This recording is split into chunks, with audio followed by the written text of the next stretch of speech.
We begin in a place called the Midlands, a region of England that in the early 18th century possessed no destiny. It was a landscape of unremarkable quietude, a patchwork of damp fields, sleepy villages, and the rhythmic creak of watermills. There were no grand cathedrals to dominate the skyline, no sprawling aristocratic estates to dictate the flow of life.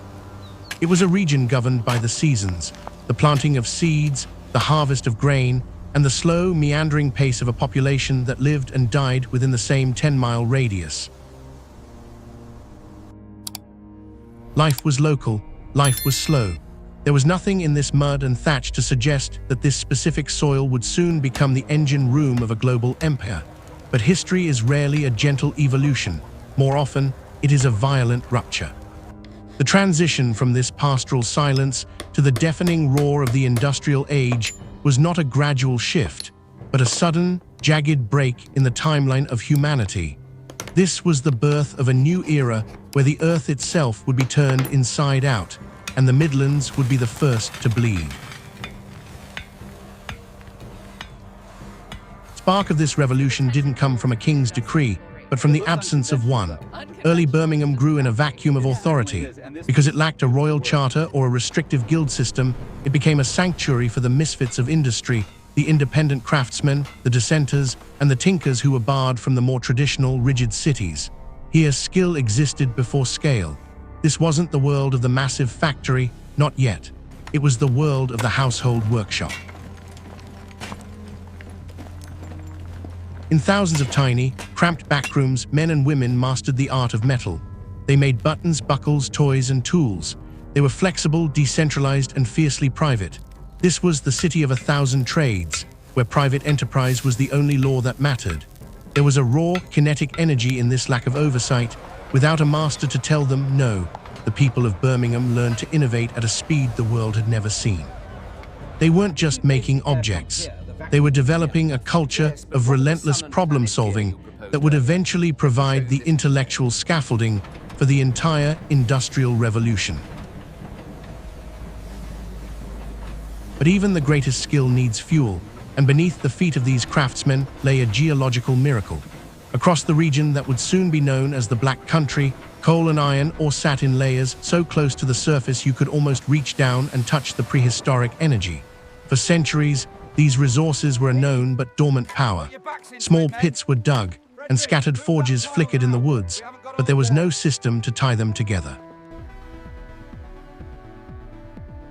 The infrastructure was non-existent. No roads could handle the weight of the mountain, and no river was deep enough to carry the iron. It was a fragile base of potential, a sleeping giant of carbon and ore waiting for a catalyst. The abundance was almost taunting. The ingredients for a new world were all there, but they were trapped in the earth, awaiting a force that could break the limits of human and animal muscle. That force arrived in the form of steam. When James Watt and Matthew Boulton joined forces in Birmingham, they didn't just build an engine, they forged a point of no return. Steam power was the ultimate disruptor. It allowed miners to pump water out of deeper shafts, reaching coal seams that had been submerged for millennia. Suddenly, coal wasn't just available, it was cheap, and it was everywhere. With the Boulton and Watt engines, the region underwent a terrifying metamorphosis. Birmingham shifted from merely using steam to producing the very hearts of the machines that would soon power the world. They were exporting the revolution itself. As these iron lungs began to breathe across the landscape, the scale of production became inevitable. The natural limits of how much a man could lift or how fast a horse could pull were shattered. The Midlands were no longer a collection of workshops. They were becoming a singular thrumming machine that demanded more fuel, more ore, and more souls. To feed this growing beast, the earth was carved open. Canals began to snake across the region like dark, oily veins, binding the coal mines of the Black Country to the furnaces of the periphery and the workshops of Birmingham. This was the moment the system locked in. Once the capital was sunk into these waterways, the pace of life was no longer determined by the weather, but by the flow of barges. The canals accelerated everything: extraction, production, and inevitably pollution. The transformation became irreversible because the infrastructure demanded it. You couldn't stop the mines without collapsing the canals. You couldn't stop the canals without starving the workshops. The region was now a single organism, a biomechanical entity where every part was dependent on the constant, frantic movement of resources. The landscape without destiny had found its purpose, and it was a purpose written in fire and iron. By the mid-19th century, the transformation reached its terrifying zenith. The region was no longer a collection of towns. It had fused into a continuous, sprawling industrial mass known as the Black Country. It was a name earned through grit and soot. Each settlement became a specialized cell in the body of industry. One town made nails, another made chains, another cast the massive anchors for the Royal Navy. The air was no longer air. It was a thick, sulfurous soup of smoke and furnace glow. The sun became a pale, sickly disk, often invisible for days behind the smog, a word that would eventually define this new atmosphere. At night, the horizon didn't go dark. It glowed a hellish, bruised red from the constant venting of the blast furnaces. This was a landscape that never rested. The noise was a physical weight, the rhythmic thud of steam hammers, the hiss of cooling iron, and the perpetual roar of the fires. It was an environment that felt fundamentally alien to human biology, yet it was the very place where the modern world was being born.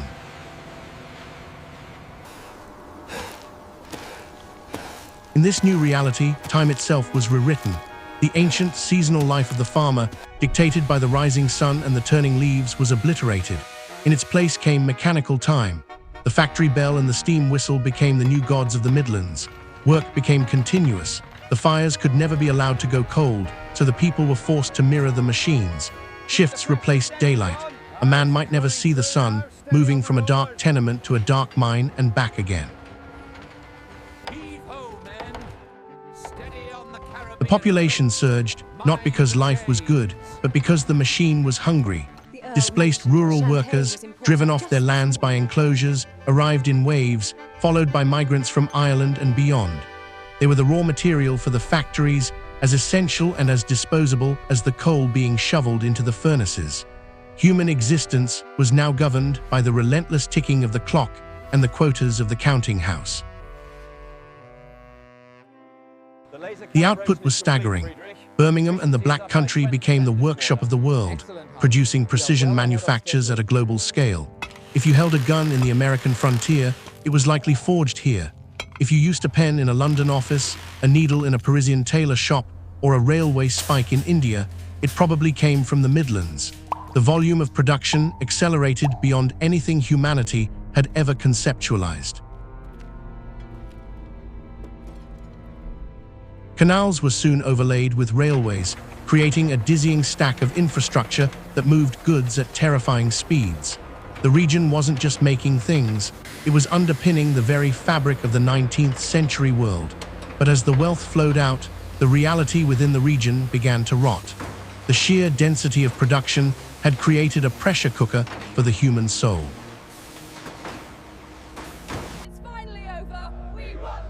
As the factories grew, living conditions collapsed. Housing was thrown up with a speed that mocked the idea of home.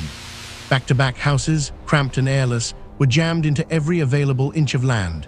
Sanitation was an afterthought, open sewers ran through the streets, and clean water was a luxury that the workers could rarely afford. Disease, cholera, typhus, tuberculosis spread with the efficiency of a well-oiled machine.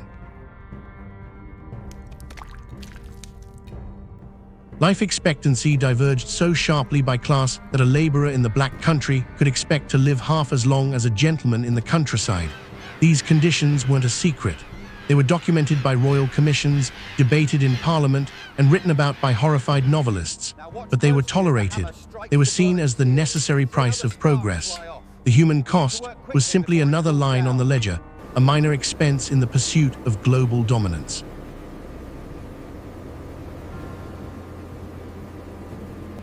Perhaps the darkest chapter of this era was the consumption of childhood.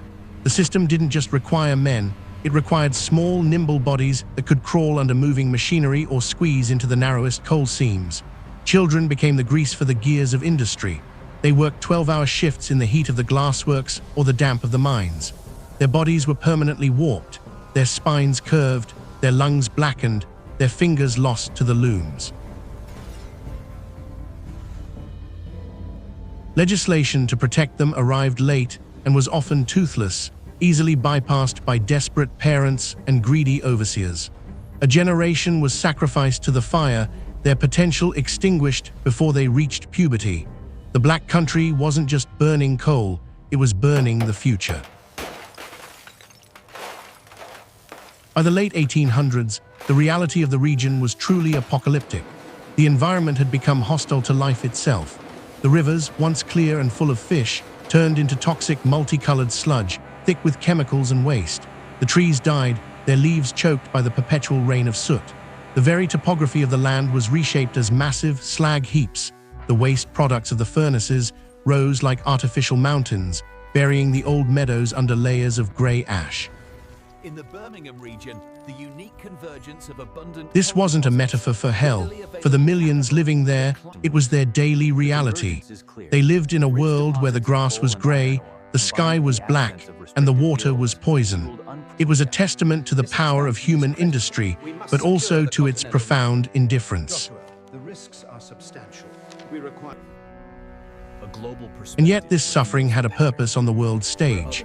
The products of this scorched earth underpinned the British Empire. The chains forged in Cradley Heath held the anchors of the world's largest navy. The rails rolled in Wednesbury-connected continents. The engines built in Soho powered the sugar mills of the Caribbean and the textile factories of New England. The wealth generated by this local misery flowed upward to the grand houses of London and outward to the colonies, building a global infrastructure of trade and power. The people of the Black Country were the silent, soot-covered architects of the modern age, trapped in shortened lives so that the rest of the world could move faster and live better. achievement, James. My sincere congratulations.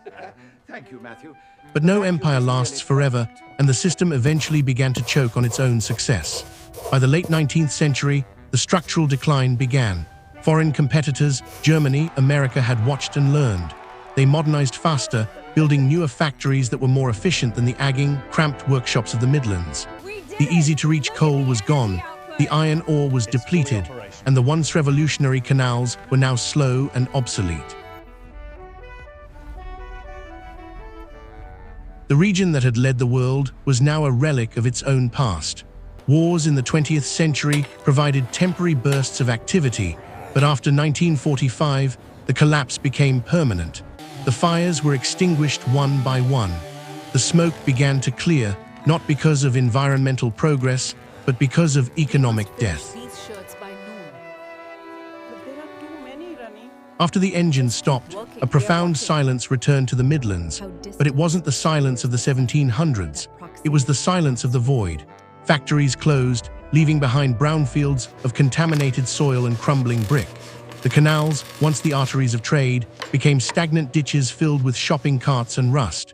Communities that had been defined by their trade for generations suddenly had no purpose. The decline was slow, agonizing, and structural. The Black Country became a term of heritage rather than a description of the air. The physical cost of that century of production remained: the poisoned earth, the scarred hills, and a population grappling with the trauma of sudden irrelevance. What if we measured success not by what we produce, but by how we live? By the health Today, of our what remains is a curated memory. The canals are now leisure routes for colorful narrowboats. The workshops have been converted into industrial chic apartments or museums where actors play at being blacksmiths for school trips. The grit has been hosed off the buildings, and the air is clean again, but the land remains burdened. It is a landscape that has been used up, a place that gave everything to the world and was left with the bill. The legacy of Birmingham and the Black Country is a reminder that industrial success is a high-interest loan taken out against the future. The final accounting of this story is both a tragedy and a triumph. These regions were not accidents, they were the result of a specific alignment of geology, culture, and capital. They powered a century, built an empire, and birthed the modern world. But the cost was a total transformation of the human relationship with nature and time. It was a period where we proved we could reshape the planet, but forgot to ask if we should. The story of the Black Country teaches us that progress is never free. We live in a world today that is once again shifting, moving from the industrial to the digital, from carbon to silicon. The lesson is to look beneath the surface of our own convenience. Every time we enjoy a global luxury, there is a Black Country somewhere, a place paying the environmental and human price for our acceleration. My advice to you is this: strive for conscious consumption. Before you buy into the next wave of rapid growth, ask yourself what the slag heaps of that industry will look like in 100 years. Value the sustainable over the fast and the human over the mechanical. If this story moved you, if it made you think, please subscribe to the channel. We have many more journeys to take together through the past, the present, and the futures we are currently building.